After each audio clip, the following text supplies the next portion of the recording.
Hello viewers, this is शमरेसिया here. इस video में हम बात करेंगे हकीकी उम्मीद पर। आज हम बात करेंगे कि क्या इस दुनिया से चले जाने के बाद भी कोई जिंदगी है, और अगर है तो क्या हमारे पास कोई उम्मीद यानी हकीकी उम्मीद है। जैसा कि इस दुनिया में जो आया है उसे एक दिन इस दुनिया से जाना भी है। ये एक ऐसी हकीकत है जिससे चाहकर भी कोई इनकार नहीं कर सकता। इस दुनिया में हर तरह का शख्स बसता है, अमीर, गरीब, अक्लमंद, अच्छा, बुरा, खुदा को मानने वाला, खुद को खुदा मानने वाला, सब जीते हैं। और फिर एक दिन आता है कि ना चाहते हुए भी इस दुनिया से रुखसत होना होता है। अमीर भी मरता है और गरीब भी। लेकिन हकीकी उम्मीद है किसके पास। इस दुनिया में रहते हुए हम अपनी जात के लिए बहुत कुछ अच्छा भी करते हैं और जरूरत पड़े तो बुरा करने से भी बाज नहीं आते। दिल की तसल्ली के लिए, गुनाहों की मुआफी के लिए बहुत सी नेकियां भी कमाते हैं। लेकिन क्या हम पूरे यकीन से कह सकते हैं कि हमने हकीकी उम्मीद कमा ली है? क्योंकि अगर तो हमें पूरा यकीन है तो फिर हमें मौत की हकीकत तस्लीम करने से डर नहीं लगता। लेकिन अगर कहीं शक है कि मरने के बाद हमारा क्या होगा, तो फिर मौत की सटल हकीकत से डर लगना बनता है, क्योंकि हमारे पास हकीकी उम्मीद नहीं है। हकीकी उम्मीद ऐसी उम्मीद जो कभी बुझती नहीं, बल्कि हम उसके बारे में मुकम्मल तौर पर यकीन रखते हैं, चाहे हालात कुछ भी हों। जैसा कि हम मरने के बाद की हकीकी उम्मीद की बात कर रहे हैं, तो इससे पहले मजहबी तौर पर इस पर बात करें। साइंसदान भी इस बात को मानते हैं कि मरने के बाद भी जिंदगी है, लेकिन जानना ये जरूरी है कि उस जिंदगी की हकीकी उम्मीद किसके पास है।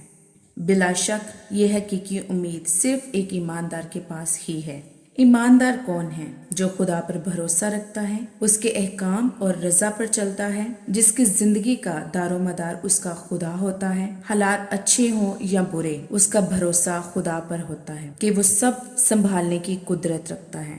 ईमानदार होते हुए हमारी हकीकी उम्मीद हमारे खुदावंद यीशु मसीह में है, जो कि कलाम मुकद्दस में वाज़िया लिखा है। यीशु मसीह ने कहा, राह, हक और जिंदगी मैं हूँ। इसी तरह कलाम मुकद्दस में और बहुत से हवाला जात हैं जिनमें हमें हकीकी उम्मीद यानी हकीकी जिंदगी के बारे में वाज़िया तसल्ली मिलती है। आइए उन हवाला जात को देखते हैं। यूहन्ना 5 उसकी 24 आयत में यीशु मसीह ने कहा, मैं तुमसे सच कहता हूँ, जो मेरा कलाम सुनता और मेरे भेजने वाले का यकीन करता है, हमेशा की जिंदगी उसकी है और उस पर सजा का हुक्म नहीं होता, बल्कि वो मौत से निकलकर जिंदगी में दाखिल हो गया। दूसरा हवाला यूहन्ना 14 उसकी पहली 2 आयत। यीशु मसीह ने कहा, तुम्हारा दिल ना घबराए, तुम खुदा पर ईमान रखते हो, मुझ पर भी ईमान रखो।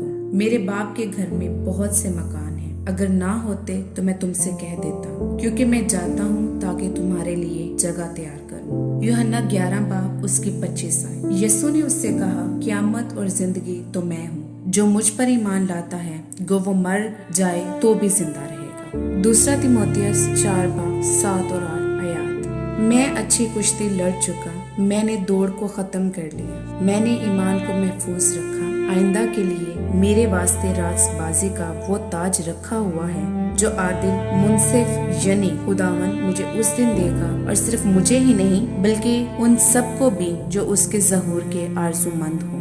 इसी तरह और बहुत सारे हवाला जात हैं जो हमें कलाम मुकद्दस में मिलते हैं। जैसा कि इन दिनों मशहूर फिल्म स्टार्स इरफान खान और ऋषि कपूर की मौत का हर तरफ उनके फैंस पर गहरा असर हुआ है। दुख की बात तो है, लेकिन इस बात को सामने रखना जरूरी है, जो आता है उसे जाना ही है, चाहे वो कोई फिल्म स्टार हो या कोई और। जरूरी ये है कि क्या हम सबके पास मरने के बाद हकीकी उम्मीद है या नहीं। अगर तो है, जो कि सिर्फ यीशु मसीह में है, तो फिर हमें कोई चीज उस हकीकी उम्मीद से दूर नहीं कर सकती। लेकिन अगर हकीकी उम्मीद नहीं, तो हमें गौर करने की जरूरत है, और अभी भी हमारे पास वक्त है कि हम सोचें और हकीकी उम्मीद को अपनी इस फानी जिंदगी में यकीनी बनाएं। मेरी दुआ है कि खुदा इस सारी वीडियो के वसीला से आप सबको बरकत दे और हम वाकई अपनी हकीकी उम्मीद को यकीनी बना सकें।